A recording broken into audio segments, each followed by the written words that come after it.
Hello everybody, welcome back to my channel, Red Elevator. I'm Nina Takesh, and today we are at Lotusland Gardens in the heart of Montecito, California, to show you one of the 10 most incredible gardens, rated as one of the most incredible gardens in the world. And you are not going to believe the property, Mrs. Wolska's property, that we are going to see exclusively here today on the Red Elevator.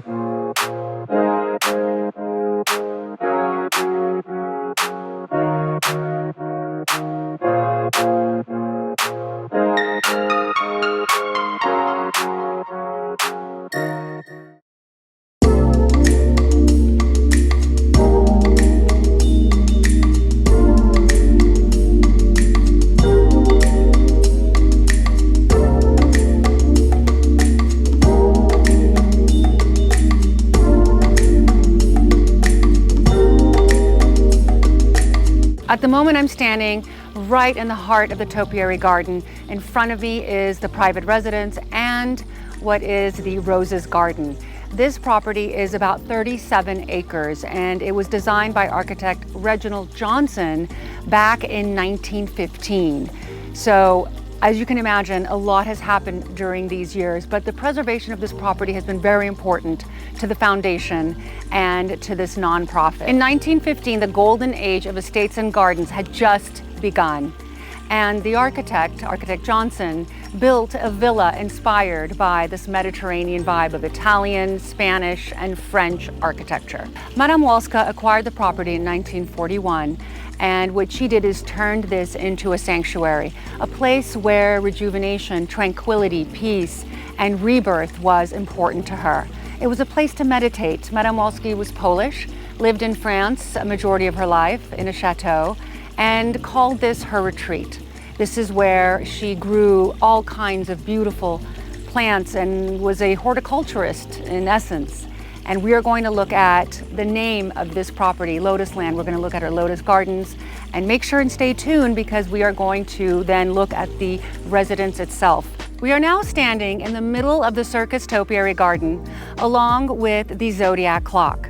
In the early 20th century, a lot of the estates in Montecito and the big estates of California started to implement these very intricate gardens in order to have that experience of transition from one space to the next. The centerpiece of the Topiary Garden is a working clock, 25 feet in diameter, that dates from 1955. The clock face features 3 different low-growing succulents and copper zodiac signs that were crafted to replicate earlier ones.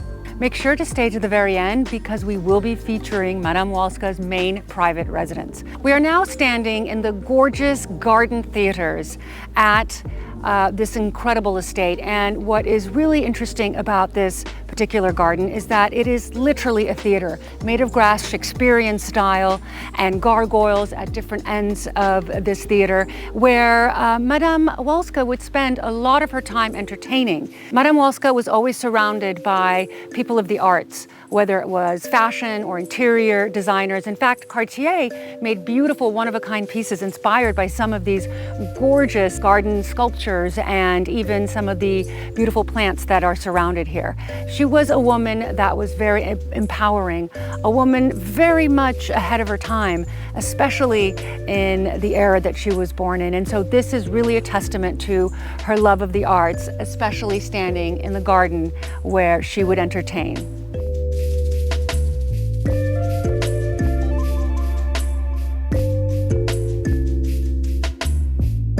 Color gardens were all the rage, and Madame Wolska created the blue garden that you see behind me with all plants that have a blue tint to them due to her relationship and her friendship with Picasso. So this garden in its essence was truly an homage to Picasso's blue period and to Picasso himself.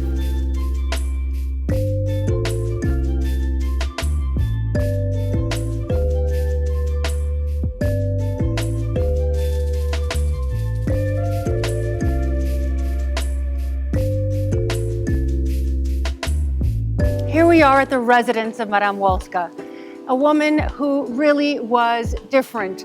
And not only was she different, but never wanted to mimic anything that she had seen. She wanted to be original. Ingenuity was really her middle name, and she was definitely an enemy of average. The motto that she lived by, the enemy of average, was really her core being, as you can see from this gorgeous property.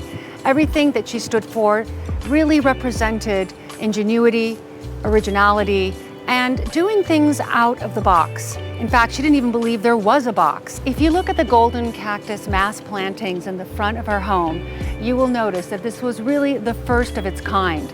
This type of mass single plant planting was really born here.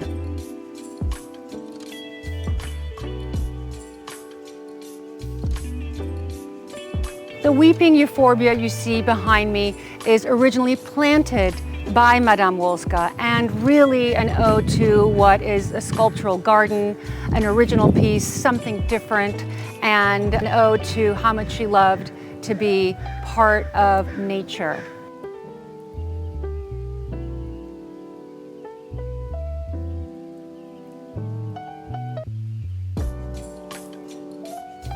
What you see behind me was an actual pool that was built for the estate in the early 1900s. Soon thereafter, Madame Wolska decided to turn this pool into her water garden. Lotus plants grow in muddy waters. Their seeds lay dormant for quite some time before they make their way up vertically and turn into a beautiful, delicate flower.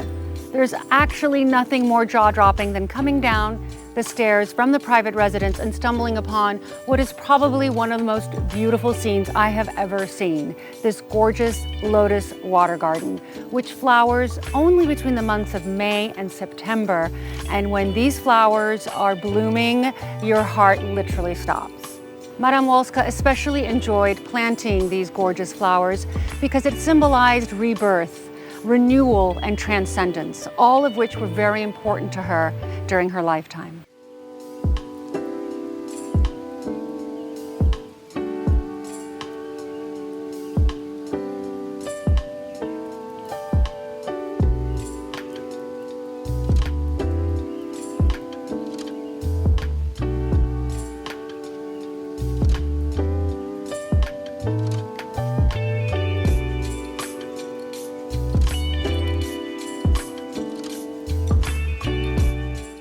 Thank you for joining me on this incredibly special episode of Red Elevator as we stepped into Montecito during one of our travel series here on Nina Takesh Designs. I want to give a special shout out and thank you to Lotusland and Alessandra for really accommodating us and inviting us into this beautiful estate.